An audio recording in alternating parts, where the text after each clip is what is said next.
Des frères Thierry sont toujours intéressants. Il invite toujours des personnes qui peuvent nous intéresser, puisque nous avons à peu près tous la même ligne de pensée, je suppose. Alors, moi, je vais vous faire un exposé sur Saint-Pétersbourg, mais sous un angle particulier, sous l'angle culturel. Moi, je ne m'intéresse qu'à la culture, si je veux dire. Ça ne veut pas dire que je ne fais pas de politique, mais mon chemin, c'est Saint-Pétersbourg, tout particulièrement, parce que du jour où j'ai découvert Saint-Pétersbourg, eh bien, c'était un mariage d'amour. Peut-être des fiançailles d'abord, mais c'est pas difficile. Et quand on a connu Saint-Pétersbourg, on n'a qu'une envie, c'est d'y retourner. Je ne connais personne qui ne soit allé une fois à Saint-Pétersbourg qui n'ait eu envie d'y aller.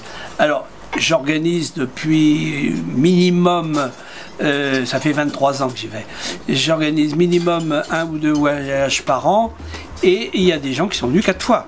Alors, on leur dit, mais pourquoi vous revenez? Alors, je me souviens de quelqu'un qui disait, mais quand on a une belle femme, on a envie de la revoir. Et bien, Saint-Pétersbourg, c'est une belle femme. Et pourtant, quand je l'ai connue, je vous assure, c'était pas une ruine, mais c'était une ville dans un état absolument déplorable. Il y avait des trous dans des plaques d'égout qui manquaient sur la perspective Nevski. J'ai fait la réflexion, j'ai dit, mais c'est pas dangereux?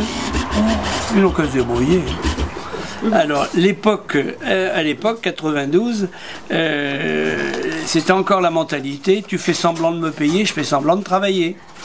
Donc, ils avaient des mentalités de fonctionnaires, comme on a chez nous maintenant, et ils se laissaient vraiment conduire. Alors, j'ai vu Saint-Pétersbourg évoluer beaucoup, et je n'ai qu'une hâte, c'est d'y retourner. Alors prochainement, nous allons faire un voyage à Moscou, parce que c'est pas pareil, hein, Moscou et Saint-Pétersbourg, c'est deux villes et deux mentalités différentes. Saint-Pétersbourg, c'est une aristocrate, Moscou, c'est une grosse bourgeoise. Mais il y a des merveilles à voir à Moscou. Il faut pas, c'est pas péjoratif. Le bonheur de Saint-Pétersbourg, c'est d'avoir été détesté par Staline. Parce que comme ça, il n'a pas fait trop de restauration, entre guillemets, à coups de béton. Et c'est pour ça qu'en 1992, la ville était dans un très mauvais état. Alors, en 2003, Saint-Pétersbourg a fêté le 3e centenaire de sa création. Fondée en 1703 par le tsar Pierre le Grand, c'est une ville jeune, contrairement à Rome et à Paris. Mais ça n'en est pas moins chargé d'histoire. Je ne connais personne, comme je le disais, de cultivé ou de sensible à la beauté sous toutes ses formes, qui ne soit allé une fois à Saint-Pétersbourg et n'ait eu envie d'y retourner. Cette ville est une source inépuisable de sensations, quelle que soit la saison. Moi-même, qui suis allé, je vous dis, 33 fois, pour des raisons variées et pour des périodes plus ou moins longues, j'aspire à chaque fois que je rentre à Paris, mais avec toujours plaisir de rentrer à Paris, d'y retourner. Mais oui, parce que la vie n'est pas la même, le climat n'est pas le même, et puis on est bien chez soi quand même, hein, même si on peut rêver à quelqu'un d'autre qui est loin. Saint-Pétersbourg est la 2e ville d'Europe par sa superficie et la 5e par sa population. Paris, c'est un gros bourg à côté, hein, et vos jambes s'en aperçoivent quand vous vous promenez dans Saint-Pétersbourg. Vous dites, oh, c'est à côté, sur le plan. Mais l'à côté est peut-être lointain, parce que Saint-Pétersbourg n'a pas été créé dans des remparts, c'est pas un Kremlin, et c'est une ville qui a été construite, disons, sur des marais. Donc, on a fait Pierre le Grand a voulu des grandes avenues, enfin, il les a voulu sur l'idée d'un Français qui s'appelait Leblond, s'inspirant d'ailleurs de Versailles. Et tout de suite, tout est gigantesque. Les petites rues, ça ressemble plus à nos avenues qu'autre chose. Alors, Saint-Pétersbourg est donc très grande, la plus grande ville de Russie par son étendue, 1439 km², et la 2e ville par sa population, avec 5 millions d'habitants, après Moscou, capitale du plus grand pays du monde, il ne faut pas l'oublier. Vous noterez que la Russie est 2 fois plus grande que les États-Unis d'Amérique et qu'elle fait 32 fois la France. Vous voyez tout de suite l'échelle qui permet de... Il faut voir les choses avec un autre regard. Son territoire, la Russie, s'étend sur 11 fuseaux horaires. C'est le plus grand pays du monde et autrefois ça faisait, je ne sais plus maintenant, mais 1/6 des terres immergées. Donc imaginez-vous quand on va d'un côté à l'autre de Saint-Pétersbourg. Alors, pour beaucoup de gens, Saint-Pétersbourg est en Russie, ce n'est pas la Russie. C'est Saint-Pétersbourg, tout simplement. Une ville originale par son aspect, née de la volonté de son démiurge Pierre le Grand, qui voulut donner à la Russie une fenêtre sur la grande mer septentrionale et par là même sur l'Europe, afin de capter les influences et en faire bénéficier son immense empire. Cela lui a valu de nombreuses critiques de la part des slavophiles qui la trouvent abstraite et préméditée selon Dostoïevski. Étrangère dans sa propre patrie selon Gogol, cette ville bâtie et décorée par des Italiens, des Français, des Allemands est pourtant plus russe que tout autre. C'est Gogol qui le dit. Pour les Russes d'aujourd'hui, c'est tout simplement la capitale du Nord. Sa réalisation fut un défi à la nature sauvage, mais il permit au prix d'efforts colossaux de faire surgir des marécages au prix d'efforts colossaux cette ville superbe. Sa légende noire parle de 100 000 morts sur le chantier, mais ce chiffre est absolument sans fondement.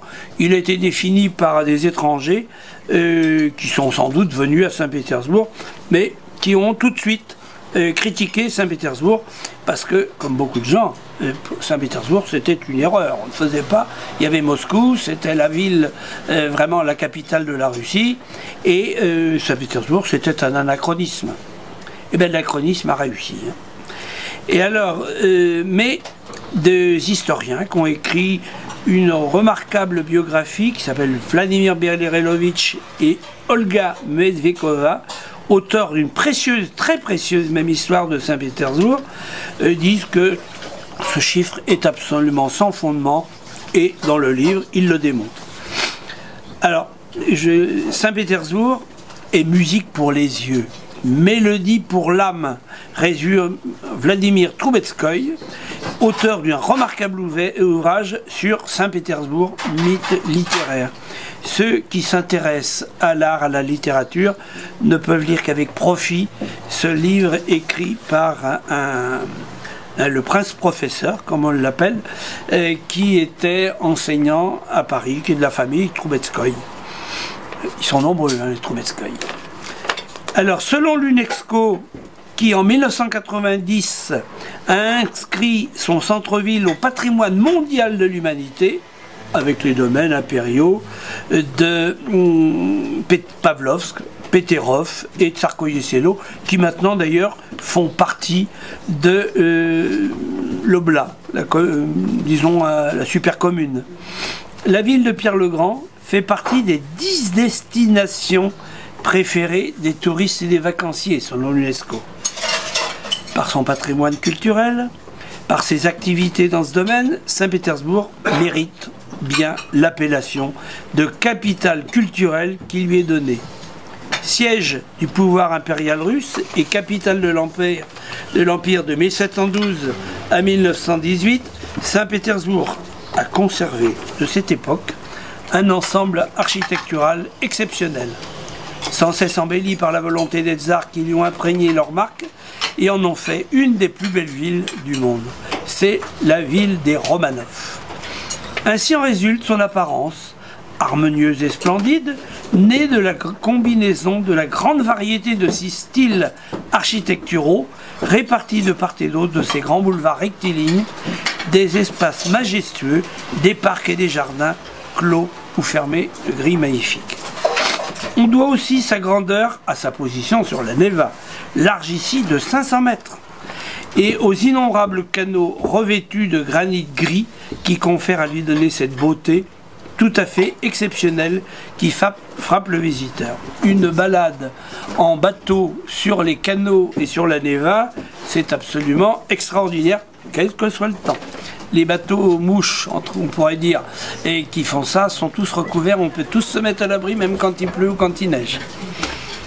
En créant, quand il neige, quand c'est pas encore gelé, parce qu'à partir du mois de novembre, les canaux, tout ça, c'est gelé. Mais c'est pas terrible, une seule fois, j'ai pu traverser avec mon groupe la Neva à pied. Ah, les gens étaient tout frémissants. Et quand on est arrivé, on a traversé entre la forteresse et l'Ermitage, j'ai vu que la glace fondait. Mais en fait, c'était tout simplement les toilettes de l'Ermitage qui faisaient de l'eau chaude dans la glace. J'étais quand même pas très rassuré. Responsable du groupe, je me disais, bon... Alors, en créant sa ville, Pierre avait en tête Amsterdam. Ainsi, Saint-Pétersbourg devient la seconde Venise du Nord. Elle est construite sur une mosaïque d'îles. Certaines sont très grandes, d'autres minuscules, mais il y en a 42, séparées par 75 canaux qu'enjambent 300 ponts. Vous comprenez pourquoi on l'appelle la Venise du Nord. Mais effectivement, ça ressemble plus, par certains quartiers, à Amsterdam. Et c'est toujours des balades extraordinaires d'aller se promener sur les quais, les canaux, et c'est un enchantement permanent, même si les trottoirs ne sont pas tout à fait idéaux pour déambuler dessus.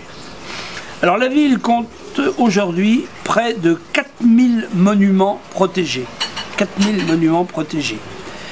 15% de ces constructions, soit au total 2400 immeubles, sont sous la protection de l'UNESCO, en tant que témoignage de l'histoire et de l'architecture mondiale. Dans ce domaine, Saint-Pétersbourg n'est dépassé que par Venise. Et la tâche est difficile pour faire face économiquement à l'entretien de ce patrimoine, car à côté des monuments majeurs, il a la nécessité de restaurer en profondeur les nombreux immeubles qui ont été négligés pendant la dégradation des façades causées par la population industrielle et la circulation automobile intense dans la ville. Il faut quand même être honnête, c'est que les soviétiques ont beaucoup restauré la ville après les bombardements allemands. Heureusement, allemands, pas seulement allemands, hein, finlandais, etc., disons l'armée nazie. Heureusement, la célébration du tricentenaire de la fondation de la ville en 2003 a permis de reprendre la ville en main et occasionner la restauration de nombreux bâtiments majeurs.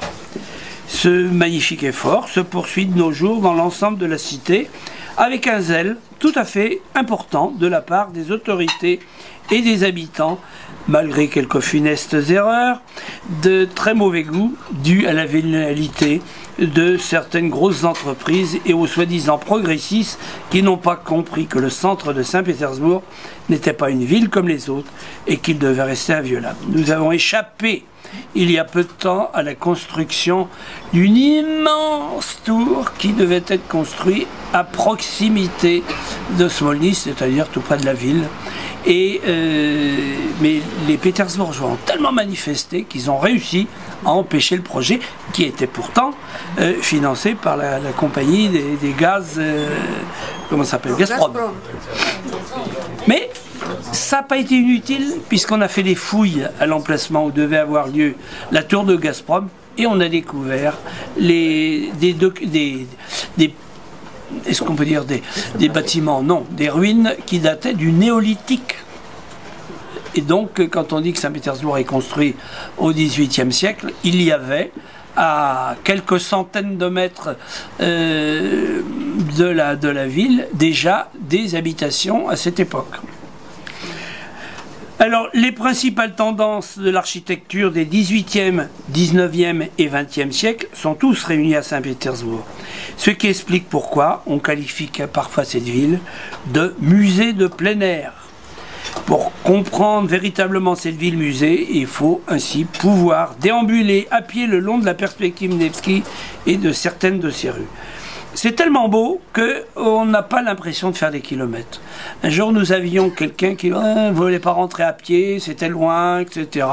Alors nous, on décide tout simplement de rentrer à l'hôtel à pied, tranquillement.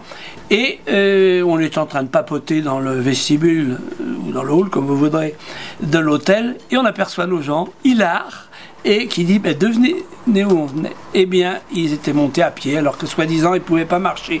Mais la Nevski est une succession d'architectures superbes de différentes époques, et alors on ne voit pas le temps passer. Ce que je vous propose de faire, c'est de venir un jour avec nous, de visiter cette ville-musée qui était vraiment exceptionnelle.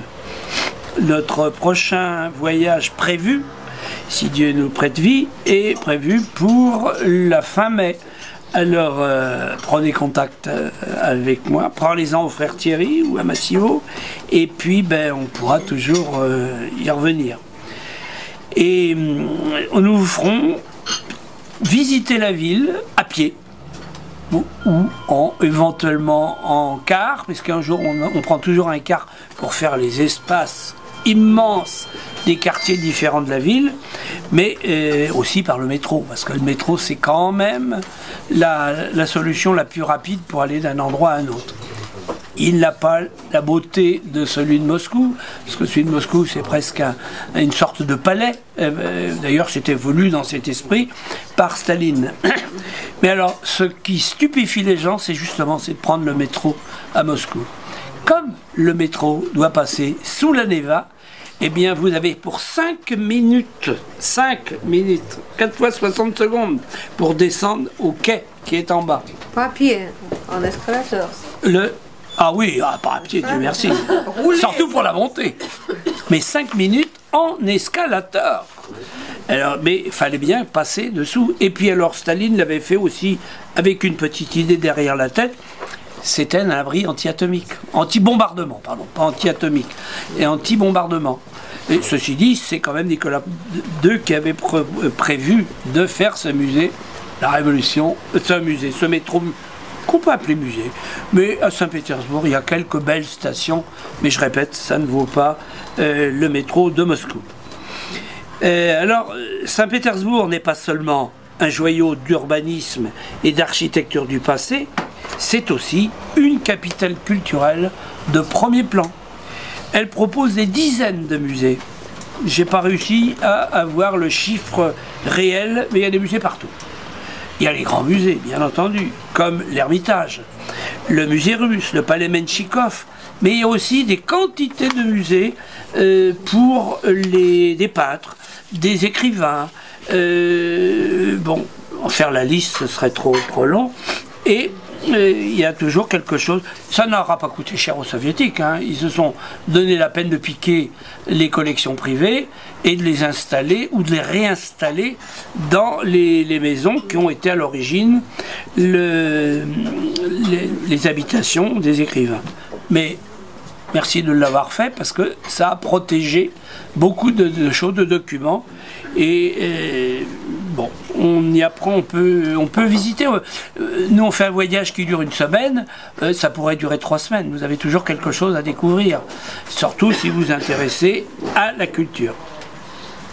Alors, qui n'a pas entendu parler du musée de l'Ermitage, bien sûr. Il a été créé par Catherine II, dans 2 galeries, ajoutées au Palais d'Hiver, construit par Rastrelli pour y présenter ses collections. Plus tard, Nicolas Ier y ajouta le nouvel Ermitage pour faire de l'ensemble un musée ouvert au public dès 1852. Les soviétiques poursuivirent l'œuvre impériale en observant le palais d'hiver. Et quand on visite l'Ermitage, attention, on a pour une journée, vous pouvez y passer 3 jours hein, aussi. Tellement il y a de choses à voir. Et sur une superficie totale de 9 hectares, dont 400 pièces, 60 000 œuvres des maîtres des plus grandes écoles européennes sont présentées sur les 3 milliards conservés. Et je pense que le chiffre même, J'ai dit combien? Les 3 millions conservés. Ce chiffre, à mon avis, doit maintenant être augmenté, puisque le musée de l'Ermitage s'est agrandi par d'autres annexes et il ne cesse de réunir des pièces pour faire ce qu'ils appellent le Grand Ermitage. Le musée russe, le deuxième musée de Saint-Pétersbourg, celui que je préfère personnellement, est consacré à l'art russe, sous toutes ses formes et de toutes les époques. Des icônes aux peintres d'avant-garde, y compris les arts décoratifs, auxquels il faut ajouter les expositions tempéraires. C'est uniquement de l'art russe, tandis que dans l'Ermitage, c'est de l'art européen. Et c'est donc complémentaire. Alors, le musée russe a été créé en 1895 par Nicolas II dans le palais néoclassique du grand-duc Constantin, construit par Rossi pour satisfaire aux vœux de son père, qui avait voulu créer une collection d'art national répondant à la galerie Tretiakov de Moscou. Effectivement, c'est du même ordre, sauf que c'est mieux présenté à la galerie Tretiakov, parce que c'est un bâtiment moderne, et que le palais Rossi, il date quand même du 19e siècle. On pourrait dire que le palais Rossi, c'est le style de Saint-Pétersbourg. C'est ces grandes colonnades classiques, mais ça a une gueule pas possible.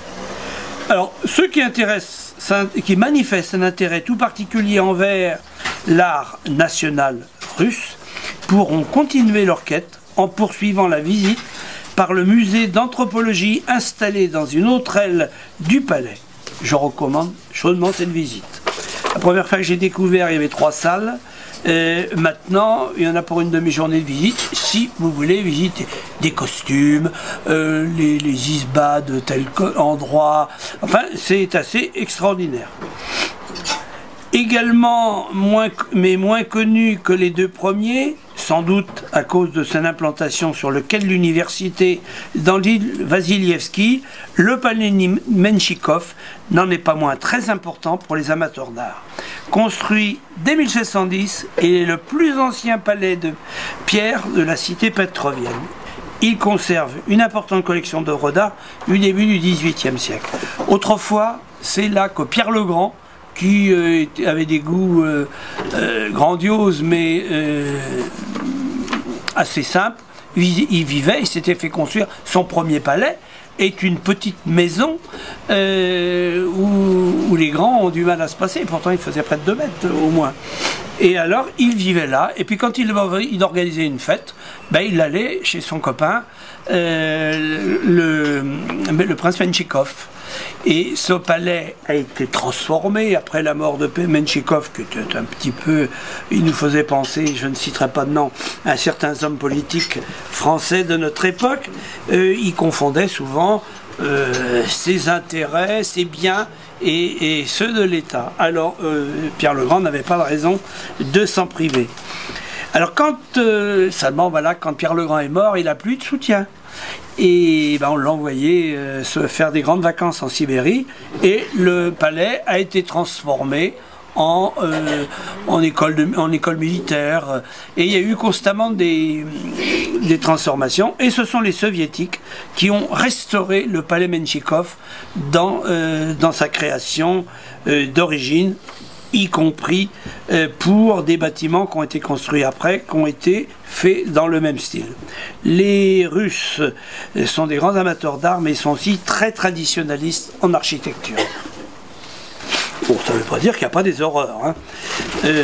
Bon, Saint-Pétersbourg, à Saint-Pétersbourg, les Russes, comme à Moscou, je suppose, comme dans toute la Russie, sont très friands de spectacles.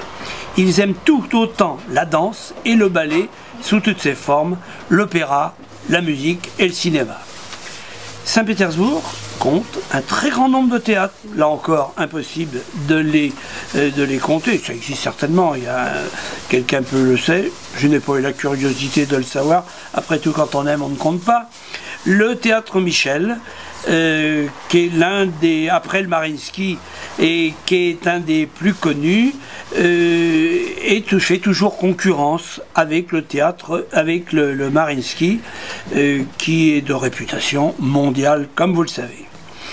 Le théâtre Mariinsky, ou théâtre Marie, qui doit son nom à l'impératrice Maria Alexandrovna, épouse d'Alexandre II, fut inauguré triomphalement le 2 octobre 1860 avec l'opéra La vie pour le tsar de Mikhaïl Glinka, le père de la musique russe. Je ne vous parlerai pas ici des musiciens russes, nous n'avons pas le temps. Et depuis Glinka, qui a été considéré comme le père de la musique russe, en mariant la fugue occidentale, et c'est lui que l'on considère généralement comme le fondateur de la musique russe s'entend nationale, parce qu'il y a quand même eu des compositeurs avant, et beaucoup d'Italiens d'ailleurs, des Italiens, des Français, des Allemands, mais on considère que la musique russe existe depuis Mikhaïl Glinka. Alors, ce théâtre Mariinsky avait succédé au théâtre de Pierre, parce que construit en pierre, hein, c'est pas le théâtre de Pierre le Grand, ouvert en 1783 pour accueillir les troupes de théâtre, d'opéra et de ballet. Mais en 1803, il cessa de produire du théâtre dramatique et cette troupe fut supprimée. De 1935 à 1991, il s'est appelé GATOB, ce qui veut dire en français Théâtre d'État académique d'opéra et de ballet. Pourquoi faire simple? Alors il a été complété en 1935 à 1991 par le nom de Sergueï Kirov, maire stalinien de Leningrad, assassiné en décembre 1934, vraisemblablement sur ordre de Staline. Ça lui a donné un bon prétexte pour faire les purges de 1937. Le théâtre, maintenant, a repris son nom de Mariinsky, c'est-à-dire qu'en 1991, la ville de Saint-Pétersbourg, la ville de Leningrad, a décidé de s'appeler, par référendum, eux au moins ils sont démocrates, ils font des référendums, de s'appeler à nouveau le théâtre Mariinsky. D'ailleurs, presque tous les théâtres ont repris leurs anciens noms. Et moi, je me souviens que j'ai découvert ce théâtre en septembre 1992, un an après la fin du communisme. On avait déjà supprimé la faucille et le marteau qui était au-dessus du balcon impérial. Et un an plus tard, ils avaient rétabli la couronne impériale. Et maintenant, partout, on a rétabli les souvenirs. Je me souviens à l'époque, c'était en 92, eh bien, on voyait partout, dans tous les kiosques de librairie, on vendait des portraits de Nicolas II et de la grande duchesse, de l'impératrice Alexandra. Les Russes ont bien des leçons à nous donner. Alors, en 1980, Valéry Gergiev en fut nommé directeur artistique de l'opéra, puis directeur général et artistique. Alors, le pauvre Gergiev, en ce moment, a bien à souffrir de la fausse Europe. On lui a annulé des contrats qu'il avait dans des villes extérieures de la Russie. Et sans doute qu'il a perdu son talent, hein, du fait que des diktats de l'Amérique. Le théâtre Michel, qui était le deuxième théâtre par l'importance de Saint-Pétersbourg, ou théâtre français de Saint-Pétersbourg, fut nommé en l'honneur du grand-duc Michel, fils puiné de l'empereur Paul Ier, dont le palais se trouve à proximité, et nous en avons parlé, il abrite le musée russe. Le théâtre ouvrit en novembre 1831 pour accueillir des troupes françaises, ou parfois allemandes, ceux qui recevaient des contrats de 2 à 5 ans en moyenne. À partir des années 1870, le théâtre accueillit en permanence une troupe française. C'est pourquoi, je répète, on lui donna alors son nom de théâtre français.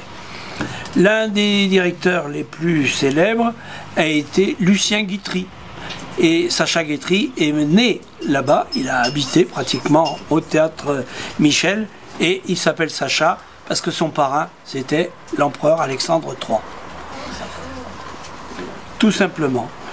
Et bon, là, ils furent joués des pièces classiques, hein, jusqu'en 1918, parce que les communistes, les soviétiques, ont interdit, ont foutu à la porte les Français, et pour faire un théâtre un théâtre soviétique. Alors, il a eu la réputation, à l'époque on a joué beaucoup de pièces françaises, mais aussi bien de Victor Hugo, d'Alfred de Musset, d'Eugène Scribe, d'Alexandre Dumas, enfin je ne vais pas faire la liste, de Molière ou Beaumarchais. Dans les années 90, quand le Mariinsky fut en travaux, ah oui, le Mariinsky avait brûlé, c'était un ancien cirque, hein. Il y a eu un incendie, donc il a fallu le refaire. Eh bien, on est allé au Théâtre Mali. Alors, bien sûr, les amateurs éclairés vous diront que c'est beaucoup plus intéressant d'aller au Mariinsky, c'est aussi beaucoup plus cher, mais les mises en scène sont très très bien au théâtre Mali. Et quel bonheur vous avez quand vous allez voir un opéra où vous voyez que les gens ne sont pas systématiquement déguisés en SS ou en n'importe quoi, mais qui respectent une... Moi j'ai été voir une dizaine de fois Jeune Onégine ou La Dame de Pique, c'est dans les costumes d'époque, c'est une mise en scène, un décor moderne mais classique, et on y prend beaucoup de plaisir.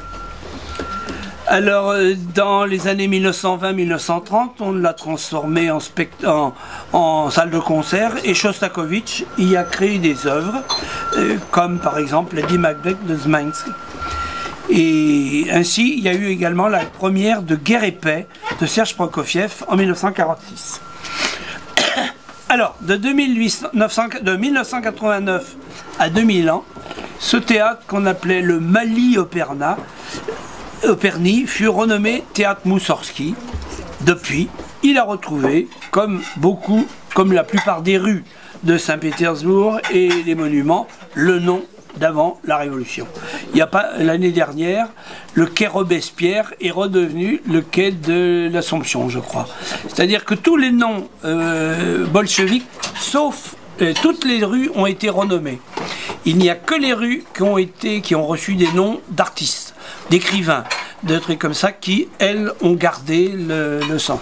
Par exemple, le canal Catherine s'appelle toujours canal Griboyedov parce que c'est un grand écrivain soviétique. Et puis bon, il y a assez de noms d'empereurs et de tsars et de grands-ducs dans le pays, et ils ont gardé la culture, les noms, disons, d'artistes. En dehors de ces théâtres, mais en partenariat avec eux, tous les ans, la ville organise ou accueille des festivals de musique ou de théâtre, des expositions et des concours. Le plus célèbre d'entre eux, bien entendu, c'est le Festival des Nuits Blanches. Au mois de juin, pendant 2 ou 3 semaines, dans le Palais Sens des Nuits Blanches, quand le soleil ne se couche pas. C'est étonnant. Quand vous êtes à Saint-Pétersbourg, au moment des Nuits Blanches, ben, il est 3 h du matin, vous voyez clair comme ici à 3 h de l'après-midi. Et d'ailleurs, ça décoiffe un petit peu parce qu'on ne s'en rend plus compte. On est en train de se balader dans les rues et on se dit « Ouh, mais il faut se lever demain !»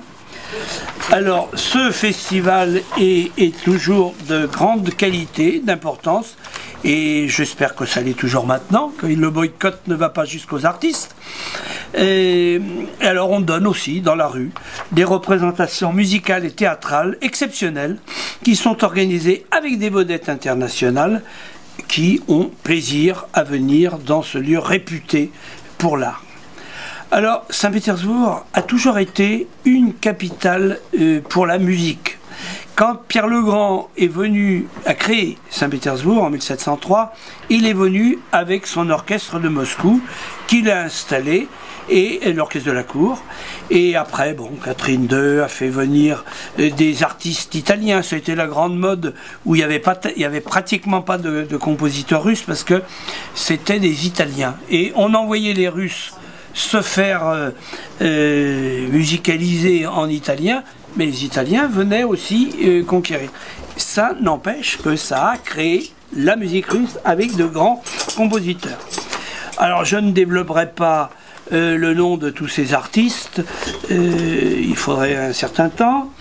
Et le théâtre donc s'est développé en parallèle avec la musique. Il y a un très bon livre sur le sujet qui a été écrit sur l'histoire de la musique russe. J'ai un trou pour vous dire le nom de l'auteur, c'est chez Fayard. C'est passionnant, vous voyez des choses. Et alors, il y avait des formes musicales qui n'ont existé qu'en Russie.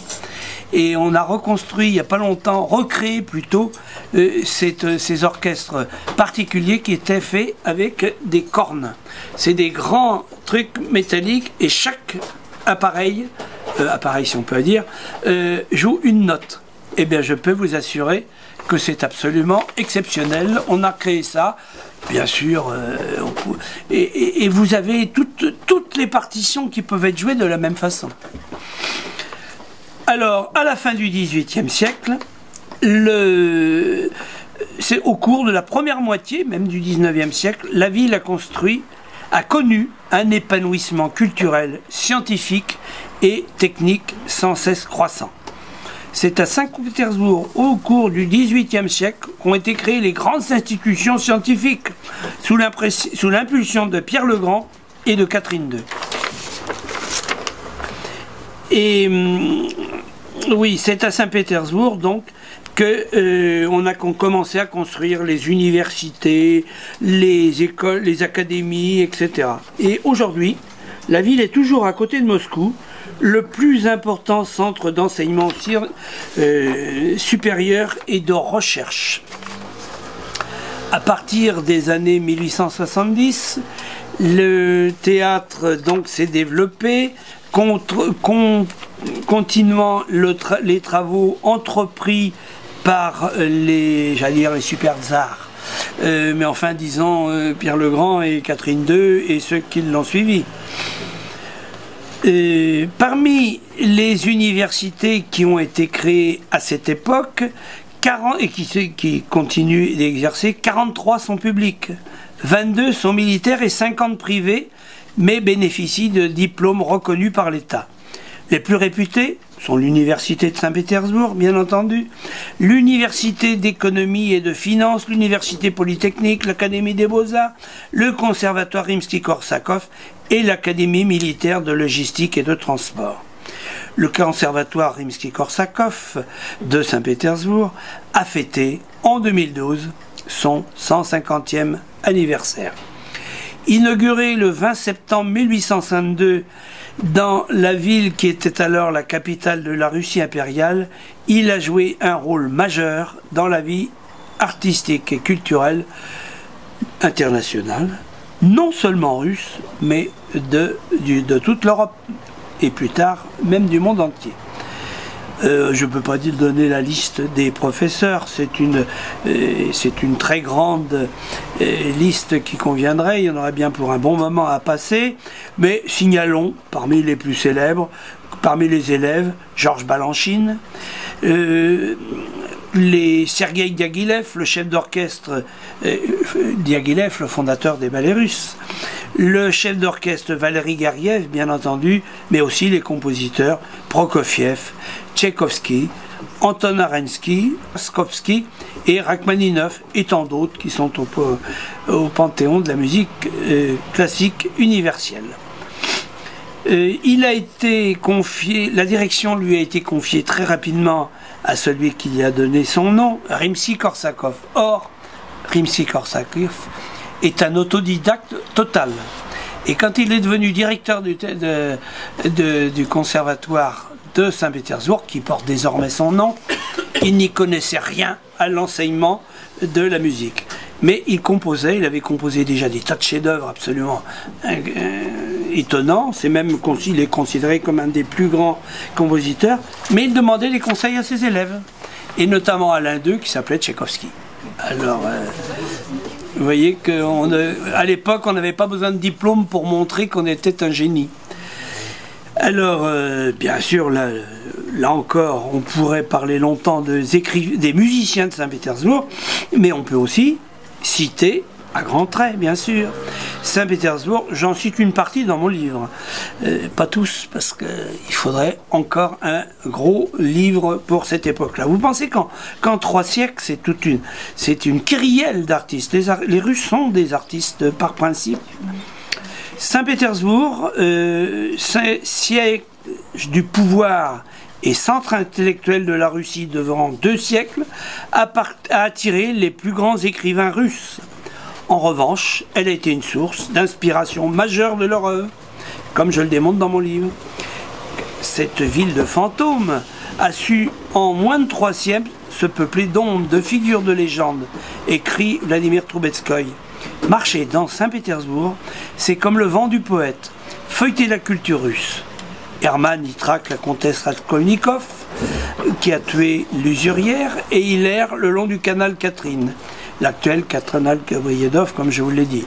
Akaki Akakevitch, le petit homme vengeur, est devenu spectacle arracheur de manteaux près du pont Kalinkin. On retrouve toujours dans la littérature russe, pas toujours bien sûr, mais très souvent, les lieux de Saint-Pétersbourg. Et un de ceux qui a le plus utilisé Saint-Pétersbourg dans son œuvre, c'est Dostoïevski. Et on peut suivre un itinéraire, des itinéraires dans Saint-Pétersbourg en lisant tout simplement les œuvres de Dostoïevski. On pourrait faire la même chose pour Gogol, bien que ce soit moins précis.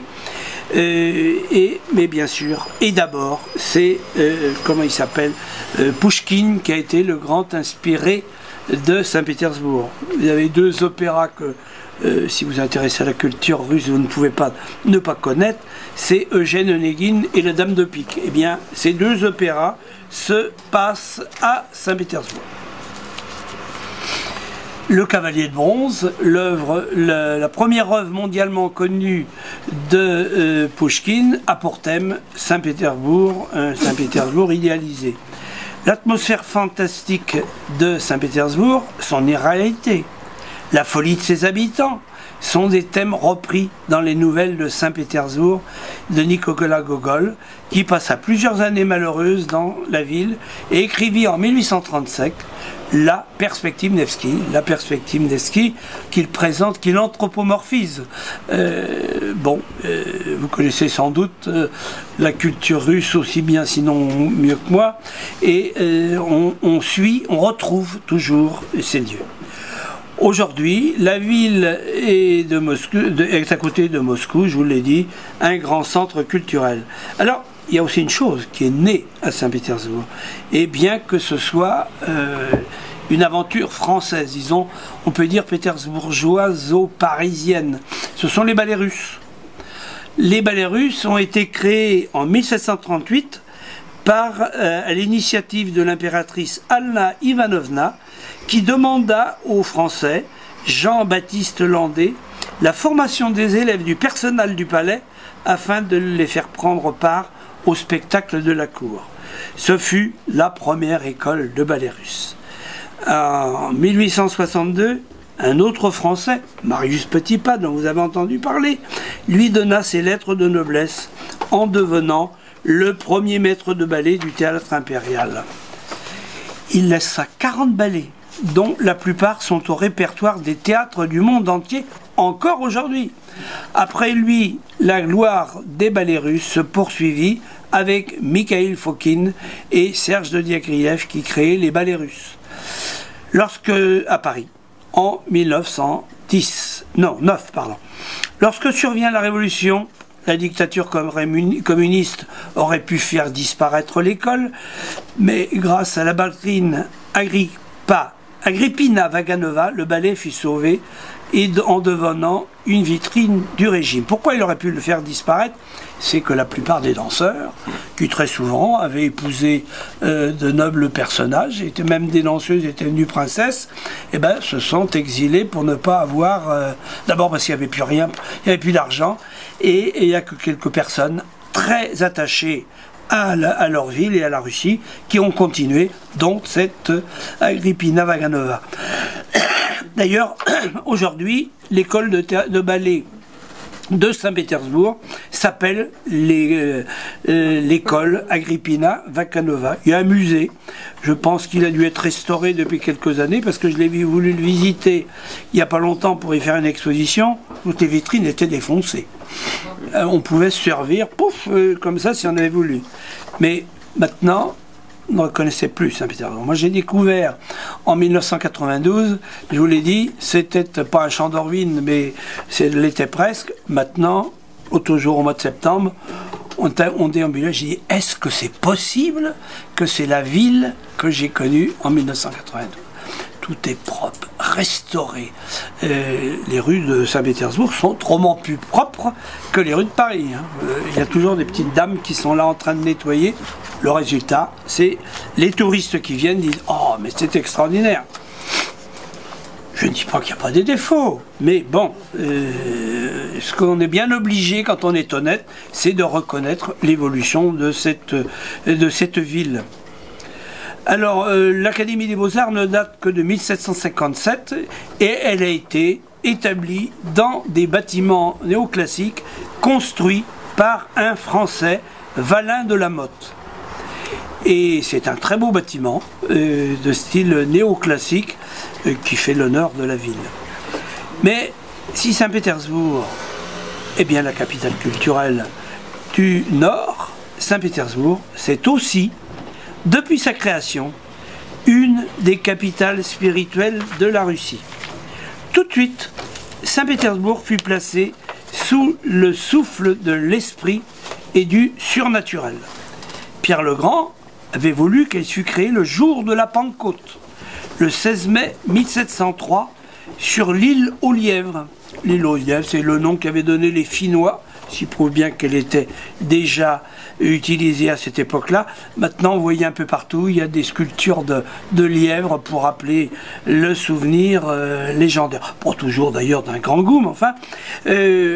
Alors, à l'époque, ce n'était encore qu'une forteresse construite à la hâte, en terre et en bois, pour remplacer la forteresse de Nienstadt, construite dans un autre boucle de la Neva, où des fouilles récentes, à l'occasion de l'immeuble de la compagnie gazière, ont permis de découvrir des vestiges du néolithique et tout un tas de fouilles. Elle a été habitée par les gens de Novgorod et de différentes et des Suédois, bien entendu.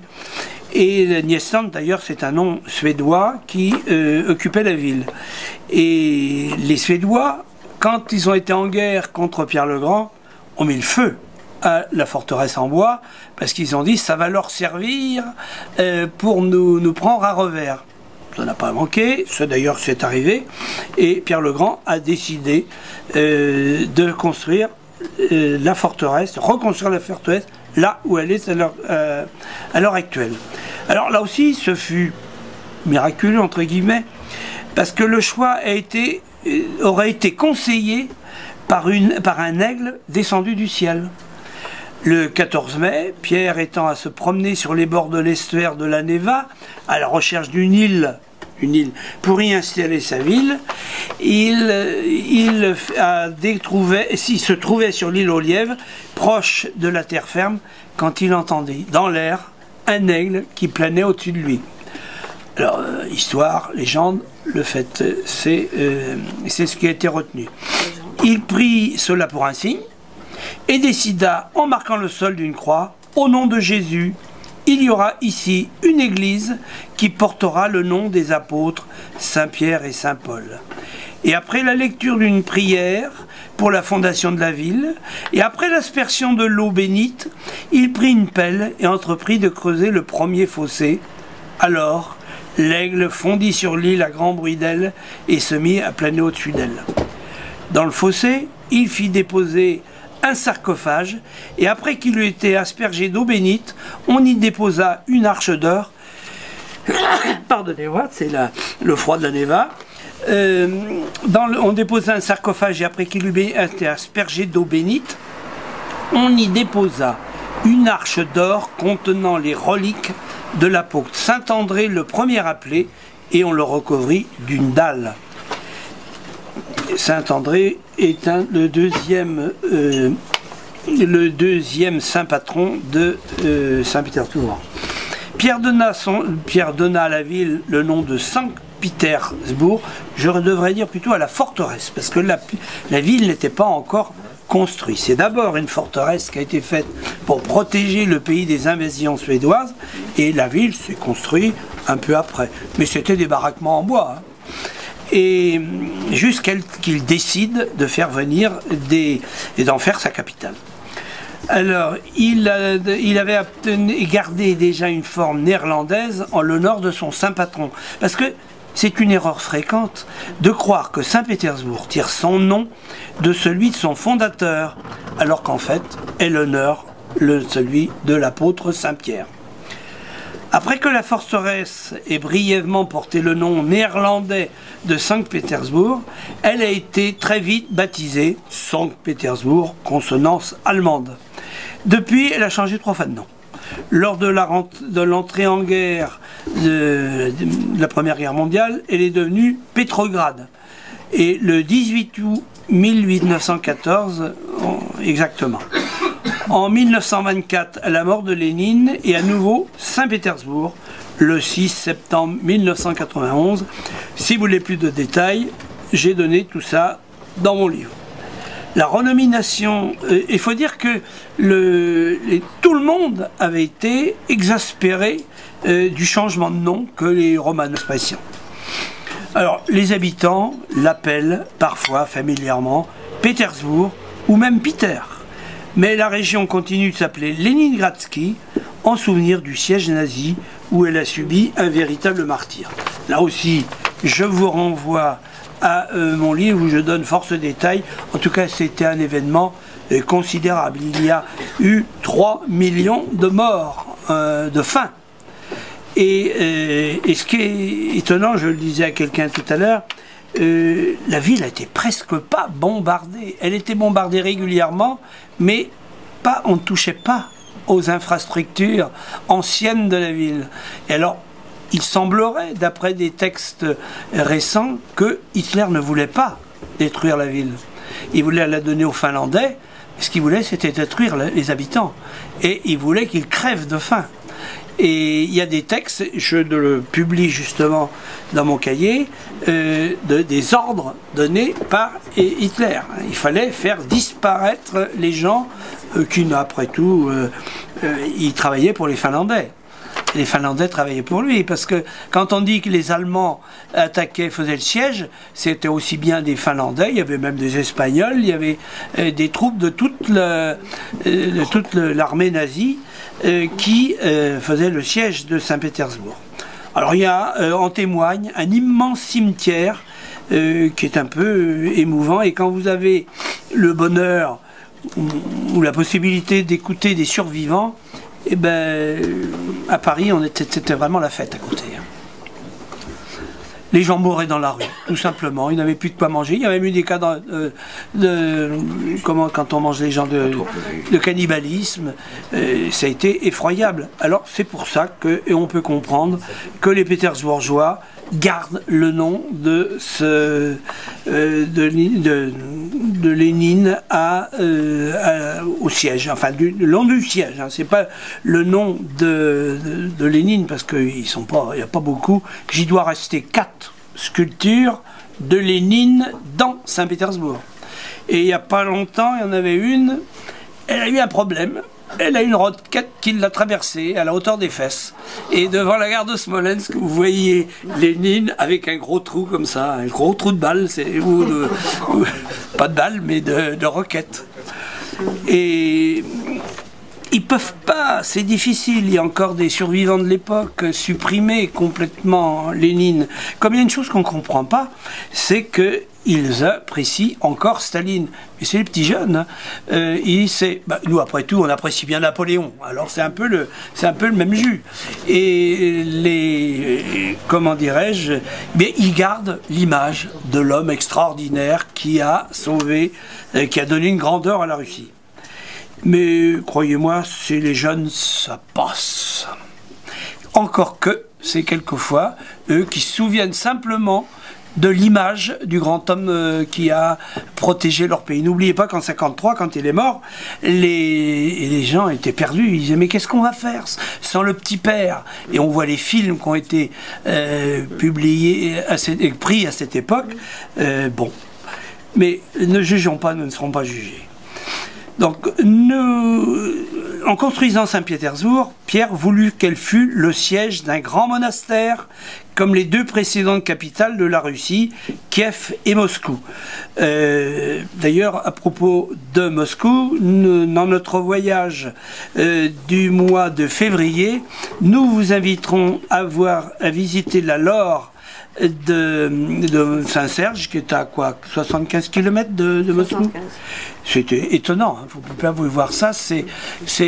Bon, il y a une ville qui est ancienne, qui est belle, et il y a toute une ville dans la ville qui est un monastère avec des églises de tous les styles, et constamment des prières.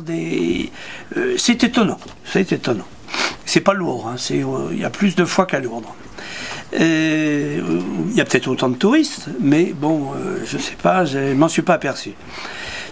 Alors, nous ferons ce voyage pour Maslenitsa, et si vous voulez demander des détails sur ce qu'est Maslenitsa d'ailleurs, eh bien Galina se fera un plaisir de répondre à vos questions une fois que j'aurai fini de vous parler de Saint-Pétersbourg. Je répondrai à vos questions aussi. Alors, Pierre a ainsi fondé en juin 1710 le monastère de la Sainte Trinité Alexandre Nevski, ou Saint-Alexandre Nevski, en hommage à son prédécesseur, protecteur céleste de la nouvelle capitale de la Russie. Le lieu avait été décidé par le tsar sur les bords de la Neva, à l'embouchure de la petite rivière Monastika, qui existe toujours, qui s'y jette et où la tradition veut que ce soit déroulée la bataille de la Neva. Peut-être avez-vous vu le film Alexandre Nevski, et il y a une scène qui se passe, c'est pas la scène où les chevaliers teutoniques vont avec leurs grosses armures s'enfoncer dans la glace, mais Alexandre Nevski, c'est un peu, on pourrait dire, le Jeanne d'Arc de la Russie. C'est lui qui a libéré le pays des envahisseurs teutons. Alors, Alexandre Yaroslavitch Nevski est né en mai 1220 à Pereslav-Zalewski. Il est mort le 14 novembre 1269 à Gorosset, et c'est un héros national russe, célèbre par ses victoires militaires. Je ne sais pas si vous l'avez vu, je vous le conseille vraiment d'aller voir ce film, qui est un film de propagande stalinienne, mais que l'on voit toujours avec autant de plaisir, parce que c'est au moment où Staline s'aperçoit qu'il faut récupérer les patriotes.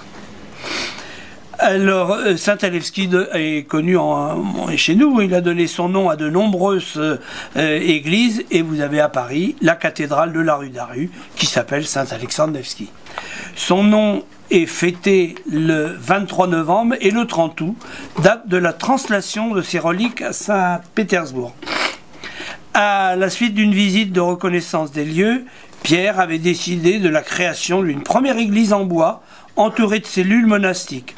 Elle fut consacrée le 25 mars 1713 sous le vocable de l'Annonciation. Mais très vite, ce monastère de bois, en Russie, autrefois les églises étaient toujours construites d'abord en bois, et le premier fut le premier à Saint-Pétersbourg. Il fut remplacé entre 1717 et 1722 par un monument en pierre dont Domenico Tresini fut chargé de réfléchir à la conception. C'est celui que vous voyez à l'heure actuelle, et une messe, enfin une liturgie à Saint-Alexandre Nevski, c'est un grand moment, parce que même Staline avait rétabli un conservatoire de la musique liturgique orthodoxe dans cette église. Ceci, entre parenthèses, dans l'église actuelle, vous voyez au moins 3 ou 4 icônes représentant la famille impériale russe. Vous voyez Nicolas II et sa famille, Nicolas seul, qui sont représentés dans l'église. Vous le voyez partout, dans toutes les églises, grandes églises de Russie, vous voyez Nicolas II. Nous, on ne voit pas encore Louis XVI. Il y a même les saints patrons, les saints de nos églises. Alors le monastère fut doté, bien entendu, de vastes terrains et de 25 000 cerfs pour les cultiver. Un port fut créé à proximité, et très vite le monastère devint l'un des plus riches de Russie. Ben oui, c'était celui des Romanov. C'est autour qu'était enterrée la famille impériale jusqu'au moment où Pierre le Grand a décidé que les empereurs seraient enterrés dans la cathédrale Pierre et Paul. Alors, autre saint de la Russie, Constantin, qui font considérer comme saint patron de la ville, mais ce fut saint Alexandre Nevski, dont je viens de parler, qui devient très vite le principal saint patron de la sainteté pétrovienne. En 1797, par un oukase, Paul Ier éleva le monastère au rang de l'or. Alors là, peut-être que le frère Thierry pourrait nous dire ce que c'est qu'une lore. C'est l'équivalent d'une archi-abbaye. Donc il y en a très peu. Il y en a 3 en Russie. Oui, mais je parle en Europe qui comprennent. C'est un père abbé qui a les fonctions d'un évêque. Donc il a le caractère épiscopal. Donc la lore, c'est l'équivalent d'une archi-abbaye comme le Mont-Cassin, Saint-Maurice au Valais, là, en Suisse. Voilà. Ben, vous en savez plus que moi. Donc normalement, un monastère oriental est gouverné par un archimandrite, mais qui n'est pas revêtu du caractère épiscopal, alors que dans une lore, l'archimandrite est évêque. Et bien souvent, dans ces lores, c'était des évêques résidentiels qui, une fois qu'ils prenaient leur retraite, devenaient abbés, ou se retiraient à la lore. Alors, la lore Alexandre Nevski est très belle, c'est de style 17e, mais elle n'a pas la beauté de la lore de Saint-Serge dont nous parlait, ou qui est de style russe, parce qu'il y a quand même un style de Saint-Pétersbourg, qui d'ailleurs a essaimé après de Pierre le Grand dans toute la Russie. Alors, c'est le 3e centre religieux de la Sainte-Russie, après Kiev et Saint-Serge de Moscou. Et une école slavonne y fut attachée au monastère en faisant le premier établissement d'éducation religieuse de Saint-Pétersbourg avec son imprimerie. Alors, selon la légende, Saint André le premier appelé, évangélisant la Russie, aurait planté à cet emplacement une croix sur les collines où devait être conduite plus tard la ville de Kiev, mais à Saint-Pétersbourg, passant par là, aurait établi une croix donc qui aurait... bon, alors c'est de la légende, parce que Saint-André, c'est quand même bien avant la création de Saint-Pétersbourg, mais si l'on admet qu'il y avait déjà pas une ville, mais enfin une cité à partir du XIe siècle, tout peu, et même avant, c'est de la légende, donc on peut tout admettre. Mais Saint-André a une part très importante dans la vie, non seulement de Saint-Pétersbourg, mais dans la société russe. Puisque, d'abord, Saint-André était le frère de Saint-Pierre, saint patron de Pierre le Grand, et Pierre le Grand créa, dès le début, avant même Saint-Pétersbourg, l'ordre de Saint-André comme premier ordre en Russie. Et depuis 1700, la croix de Saint-André apparaît sur les drapeaux de l'armée, définissant ainsi le symbole de la marine russe tel qu'il l'est actuellement. En dehors des reliques du saint enfouies dans les fondations de la forteresse, comme je l'ai dit un peu plus haut, en 1703, d'autres reliques de ce saint furent enfouies dans la collégiale de la Sainte Trinité, alors principale église de la ville, détruite, hélas, sur l'ordre de Staline, cours du balcon du palais de Tchetchinskaya, un beau palais 1900 qu'il avait pris, et il a voulu faire une place pour faire ses baratins, et maintenant un monument a été construit pour rappeler la mémoire de cette église de la Trinité, qui était, rappelons-le, la première église de Saint-Pétersbourg, quand Saint-Pétersbourg était un gros village en bois. Et ce qui est extraordinaire, c'est qu'à Saint-Pétersbourg, il y a un monument sur cette place à la mémoire des victimes du soviétisme. Et bon, on reconnaît, et tout de suite ils reconnaissent les crimes, et puis on a construit ça, mais dès le début de la fin de l'Union soviétique. Au XIXe siècle est apparue Sainte Xenia de Pétersbourg. Alors, c'était une brave femme qui était passionnément amoureuse de son mari, qui est mort avant qu'ils aient pu consommer le mariage, je crois. Non, c'est pas ça, Jean-Bernard. Non? Il n'a pas pu, ça n'existait pas. Il n'a pas pu se confesser, il est mort subitement. Et puisque c'était pas très bien, pour faciliter sa vie après mort, elle s'est habillée en homme, elle a porté toujours ses vêtements, elle s'est fait, elle a pris le nom de son mari, et donc elle se promenait comme ça, elle priait toujours pour la paix de son âme. Et elle est très très aimée jusqu'à maintenant parce que les gens qui prient à Sainte Xenia, ils découvrent que ça aide. Voilà. Eh bien, c'est une autre version de celle que j'avais, mais peu importe, Oui, puisque, je vous assure, hein, comme, le mariage a été oui, bien. mais même sur le site Orthodoxie, il y a des versions différentes. Alors, bon, peu importe, c'est pas vieux pourtant, puisque ça date du 19e siècle, mais il y a constamment des gens qui viennent en pèlerinage à Sainte Xenia. Vous y êtes allé l'autre jour, Ah ouais, et là c'est minuscule. Hein. Mais pourquoi? Eh bien, tout simplement, elle a fait des miracles.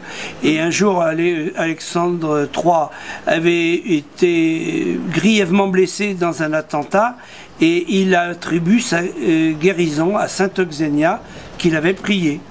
Alors, constamment, on va prier, il y a des messes qui sont données, mais c'est pas à la taille de Saint-Isaac ou des grandes églises de Saint-Pétersbourg. Et il y a une foi extraordinaire. D'ailleurs, c'est une visite que nous n'avons jamais le temps de faire, c'est d'aller visiter les cimetières de Saint-Pétersbourg. Je suppose que c'est comme les cimetières russes. Il y a une petite table pour que la veuve ou les enfants viennent manger, boire auprès de la tombe du grand-père. Alors justement, puisqu'on parle de cimetière, il y a Sainte-Geneviève-des-Bois, ça je ne l'ai pas vu, j'ai visité rapidement. À Saint-Pétersbourg, à la Laure Alexandre Nevsky, il y a 3 cimetières. Cimetière de la noblesse, où ont été mis les grandes familles, cimetière des artistes et des écrivains, et un cimetière communiste. Alors c'est très amusant le cimetière communiste, il est aussi intéressant que les autres, parce que vous voyez des roues dentées, il n'y a aucune croix bien sûr, et il y a des roues dentées, il y a des trucs comme ça. Mais quant au cimetière des artistes, où il y a les tombeaux de Tchaïkovski, etc., enfin tous les grands écrivains, Tolstoï, seulement ils l'avaient démoli à la Révolution, et puis ils se sont dit, oh là là, c'est une ressource pour les touristes ça. Alors ils ont reconstruit le cimetière Saint-Lazare en mettant les tombes, en mettant les musiciens entre eux, donc n'allez pas avec trop de recueillement sur la tombe d'un artiste ou d'un écrivain, pensez simplement qu'il avait été entouré là. Mais c'est une très belle visite à faire. Que ce soit sous la neige ou que ce soit sous le soleil, c'est absolument extraordinaire. Alors, 1917, la vie spirituelle de Saint-Pétersbourg va prendre une autre tournure, puisque la Sainte Russie bascule dans l'enfer. Les bolcheviks ayant confisqué les libertés et le pouvoir après leur coup d'État d'octobre, ils se déchaînèrent avec virulence sur tout ce qui rappelait l'ancien régime, le tsarisme et la religion chrétienne en particulier. Les dernières religions à avoir été attaquées, ce sont les bouddhistes et les juifs. La synagogue a été ouverte très longtemps. La famille, une très belle synagogue d'ailleurs, le tsarisme et la religion, mais petite parce qu'Alexandre III avait dit, dans un pays chrétien, il ne faut pas que les églises non chrétiennes soient plus grandes que les cathédrales orthodoxes. La famille impériale connut le martyre que l'on sait, les religieux furent torturés et assassinés, avec sadisme et barbarie, par les barbares soviétiques. À l'image de leurs ancêtres, et républicains nés en France, leurs maîtres c'était, n'oublions pas, Rousseau, Voltaire, Diderot et Robespierre, ils ont publié un des premiers décrets qui décidait de la séparation de l'Église et de l'État, et de la séparation de l'école avec l'édit. Je ne sais pas si ça vous rappelle quelque chose, chez nous il n'y a pas longtemps. L'Église, je ne citerai pas de nom, l'Église se trouva dès lors privée de tout financement de la part de l'État et de toute mission d'enseignement. Durant l'été 1921, une grande famille ayant sévi dans 34 provinces, couvrant les régions de la Volga, de l'Oural, du Caucase, de la Crimée et du sud de l'Ukraine, causa plus de 23 millions d'affamés. Vous pouvez voir sur YouTube des photos des affamés. C'est pire qu'à Dachau, parce que vous voyez tous ces petits gamins qui sont en train d'essayer de manger une petite truc et qui mourraient de faim dans la rue. Alors, impossible de résoudre la tragédie par l'incapacité naturelle et par l'idéologie criminelle, les communistes ne trouvant rien de mieux, entreprirent une grande campagne de confiscation des biens de l'Église, comme on le fit chez nous, en France, à plusieurs reprises.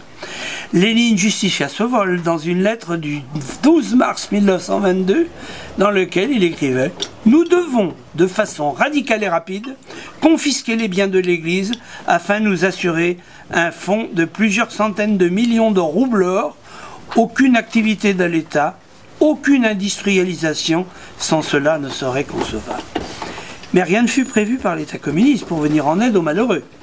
L'Église, au contraire, à l'initiative du père Tichon, du patriarche Tichon, aujourd'hui Saint Tichon, quelques mois avant le début de la campagne de confiscation de ses biens, avait créé un comité public ecclésiastique d'aide aux affamés. Les cathédrales, les grandes cathédrales comme Saint-Isaac, recueillirent des dons venus de l'étranger, ce qui ne plut pas au gouvernement communiste, qui prit la décision d'interdire le comité ecclésiastique et de saisir tous les fonds recueillis, soit plus de 9 millions de roubles.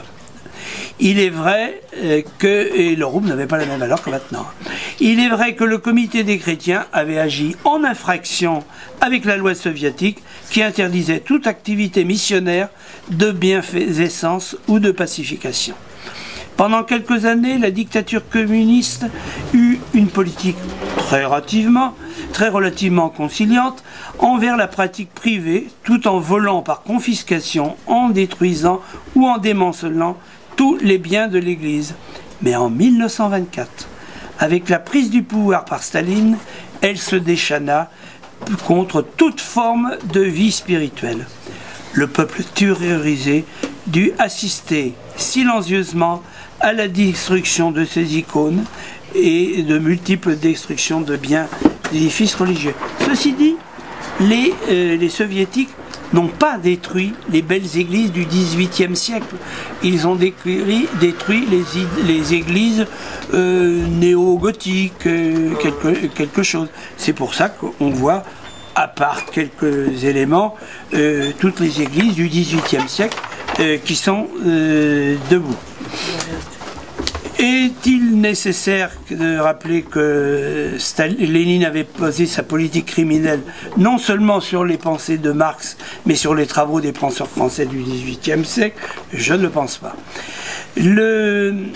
On peut avoir une idée de cette persécution des églises en ouvrant tout simplement son ordinateur et en cherchant sur Wikipédia, où vous trouverez plusieurs vidéos à la référence, comment ça s'appelle, pardon pour les E, les tabous de l'histoire, communisme et ésotérisme. Et on voit comment tout a été massacré, comment les prêtres ont été ridiculisés, humiliés de toutes sortes de manières.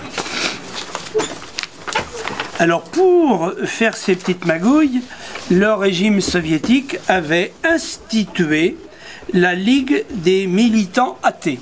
Alors là, vous pouvez avoir beaucoup de détails en regardant tout simplement sur Wikipédia et vous avez des chiffres que je ne vous assénerai pas puisque vous avez la possibilité de les voir sur votre appareil. Il y a beaucoup de choses et avec les documents, donc ce n'est pas des insinuations. Donc pensez-y, les tabous de l'histoire, communisme et ésotérisme, de Marco Capuzzo d'Olseta, Marco Ferro, directeur de la revue Annales, consultant historique. Ce sont des émissions italiennes, mais en français. Alors, ils avaient, pour donner à s'associer, ils avaient créé la communauté des 100 dieux. Et là encore, vous avez toutes les références sur le site de Wikipédia.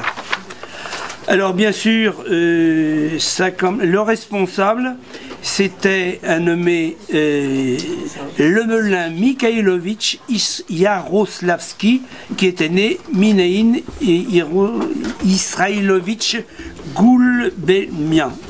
Il a fait beaucoup de choses, ça a duré un certain temps, jusqu'à 1941, quand Staline a compris que il fallait récupérer les patriotes et qu'il a donné des libertés aux chrétiens. Alors depuis la fin du communisme, non seulement les percussions se sont arrêtées, et l'Église orthodoxe n'a cessé de se développer. Et ce qui est assez stupéfiant, c'est que quand vous visitez Saint-Pétersbourg maintenant, vous voyez toutes les églises restaurées, rénovées, voire reconstruites. Et c'est stupéfiant de voir avec quelle foi les gens remplissent les églises de Saint-Pétersbourg. Alors à ça, tout a changé.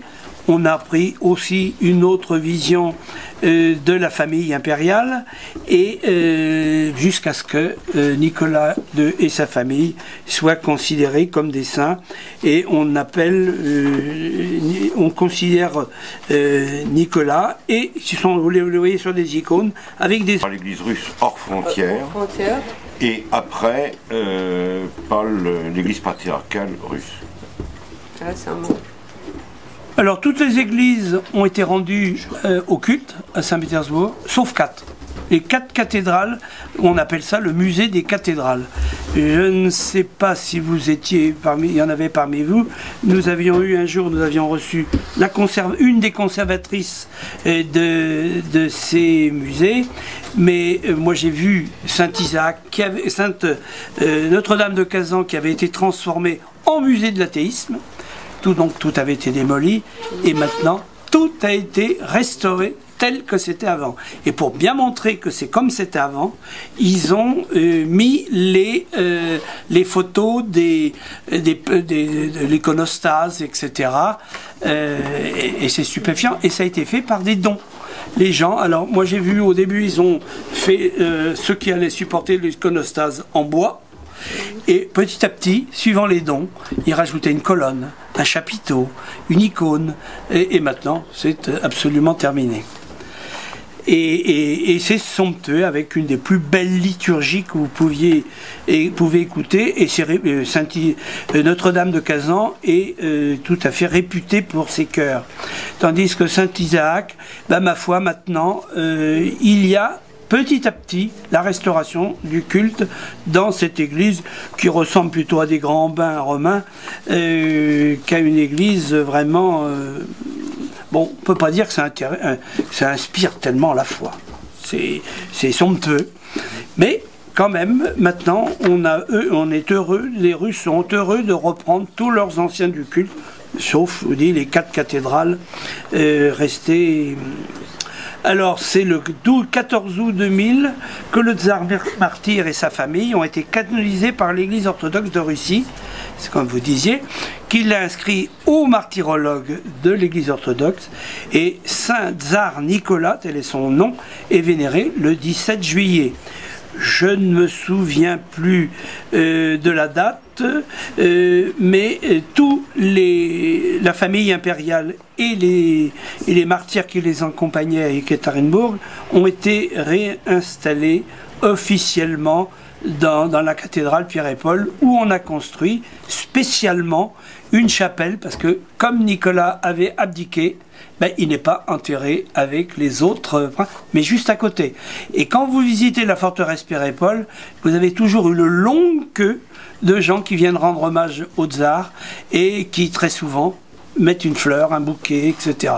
Alors, vous voyez, on n'a même pas ça à Saint-Denis, chez nous, mais il y a cette chose surprenante de voir justement que Nicolas II et la famille impériale est honorée dans son pays.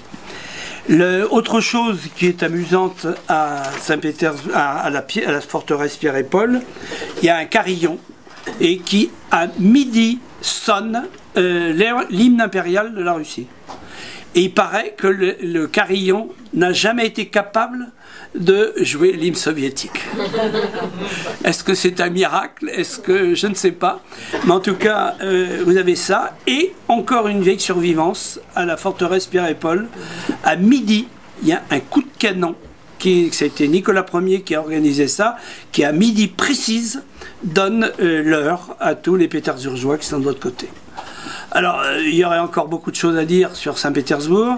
J'espère ne pas avoir été trop long, mais j'ai simplement conscience de ne pas avoir dit tout ce qu'il y avait à dire sur Saint-Nicolas, sur Saint-Pétersbourg. Alors le mieux, c'est d'aller voir. Voilà, on est à votre disposition.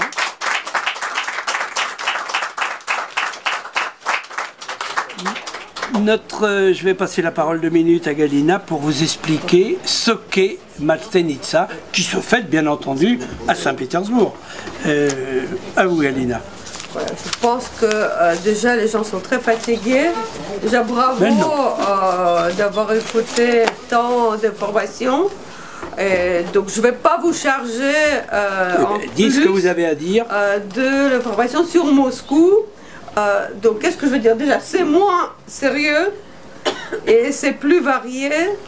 Moscou, la capitale de Russie depuis XIIe siècle. C'est les princes de Moscou qui ont créé l'État russe, justement avec le soutien de hauts clergés russes comme Saint-Serge de Radonège du XIVe siècle, qui a aidé le prince de Moscou, Dimitri, à réunir les terres russes autour de Moscou et à repousser les Tatars qui sont restés 300 ans, qui ont dominé les principautés russes. Donc, qu'est-ce que je voulais... Et qu'est-ce que c'est Maslenitsa? Voilà. Parce que nous ne parlons pas de Moscou aujourd'hui. Voilà, on ne parle pas de Moscou aujourd'hui. Du voyage. Pourquoi on a décidé d'y aller au mois de février? Déjà, ma conviction, c'est que voir la Russie, il faut la voir en hiver. Parce que 6 mois de l'année, c'est l'hiver en Russie. C'est couvert de neige, c'est très beau. Et pour ceux qui sont allés, ils savent que c'est moins froid que nous les Russes, on a en voyage en Europe. Parce que tous les écrivains russes du 18e, du 19e siècle se sont toujours plaints d'avoir eu froid en Europe où ils sont allés en hiver pour, soi-disant, être un peu au chaud. Karamzin, Dostoïevski, Gogol, ils ont eu toujours très froid en hiver. Parce que chez nous, en hiver, c'est très chauffé. Et quand on est dehors, on a moins froid parce qu'on s'habille chaudement et c'est sec. Parce que le plus froid, c'est autour de 0 degré et avec l'humidité. Voilà, donc ça, pour les gens qui pensent que ce sera froid, je vous assure, il faut se comprendre tout simplement. Pourquoi vous avez choisi cette date? Voilà, parce que dès mon enfance, c'est la plus belle fête, c'est la semaine de fête avant le grand carême, parce qu'en Russie, carême, c'est sérieux. Maintenant, justement, le carême, les 40 jours de carême de Noël ont démarré le 28 novembre, et ça va durer jusqu'à 6 janvier, Noël russe. Et la veille de deuxième grand carême, c'est le carême de Pâques, on a l'équivalent de carnaval dans les pays catholiques. C'est une semaine quand on ne peut plus manger la viande, mais on peut encore manger du fromage blanc, de la crème, etc. Et en plus, ça coïncide, comme vous savez pas que c'est la fête qui est calculée tous les ans, c'est compliqué. Donc ça tombe pas sur une date précise, mais grosso modo, c'est le début du printemps. Et ça a adopté cette semaine, la veille du Grand Carême, ça a adopté des fêtes païennes de début de l'année de la fin de l'hiver. Et à Maslenitz, on brûle l'effigie de l'hiver. C'est une grande poupée qui est faite en branches, en herbe sèche. Et on la brûle et ça signifie la fin de l'hiver. Et le symbole de cette semaine, ce sont les crêpes russes, les blinis, qui ont la taille d'une assiette et qu'on mange en y enroulant toutes sortes de bonnes choses qu'on peut encore manger. C'est du poisson, du saumon fumé, du caviar, des œufs de saumon, etc. Et moi je me souviens quand j'étais petite, c'était du caviar, puis c'était les œufs de saumon, puis c'était du saumon tout court, et bon, puis c'était des petits poissons, les sprottes, etc. Parce que ça devenait de plus en plus cher. Et donc c'est une semaine, on ne met pas de costume, mais on s'amuse beaucoup dehors. Il y a encore la neige, mais c'est moins froid. Et il y a les jeux de neige, on fait des forteresses de neige. Les Russes, d'autrefois, ils sortaient beaucoup en traîneau, attelés de chevaux. On faisait des courses à la Troïka. Et on visite des amis, on visite la famille. Donc, tous les jours, il y a 7 jours. Oui, la vodka, ça coule ça comme fleuve. Et voilà. Et c'est une période, même à l'époque communiste soviétique, on ne pouvait pas éliminer ça. Parce qu'on pouvait encore vous gronder pour les gâteaux de Pâques à l'école, mais pour les blinis, tout le monde les faisait. Il n'y a pas de famille qui n'en fait pas. Et donc ça se vend dans les rues, les gens mangent, les gens écoutent la musique. Et c'est vrai que c'est une chose à voir parce que toute la vieille Russie sort. Déjà, il y a 2 grands écrivains russes qui ont vécu après la Révolution à Paris. C'est Ivan Bounin et Ivan Shmelov, qui ont décrit, Ivan Shmelov, dans son livre qui est sorti chez Sirte en français, dans son livre L'été de Dieu, il décrit toutes ces fêtes russes et beaucoup il parle de Maslenitz. Et Maslenitz, c'est justement, Maslenitz, c'est beurre. Donc c'est la semaine du beurre, quand on ne peut plus manger la viande. Donc Jean-Bernard, je lui permettrai de manger des pelmeni avec de la viande, mais si on en trouvera. Voilà. Bon, on en trouve à Paris. Et surtout, il y a des foires, on apporte beaucoup de jouets russes, beaucoup de... voilà. Donc on ira voir tout ça, d'autant plus qu'il y a 2 grands palais des tsars qui ont été restaurés à Moscou. Parce que Moscou, avec Pierre le Grand, la capitale est déménagée à Saint-Pétersbourg. Donc il n'y avait plus tellement sauf les palais de Kremlin, mais il y avait un palais qui a été abandonné par Catherine II qui ne voulait pas y vivre. C'est Tsaritsina qui a été restauré récemment, il y a 10 ans. Et il y a un nouveau palais de Tsar Alexandre Mikhailovitch qui était en bois. Et c'est vraiment l'architecture russe.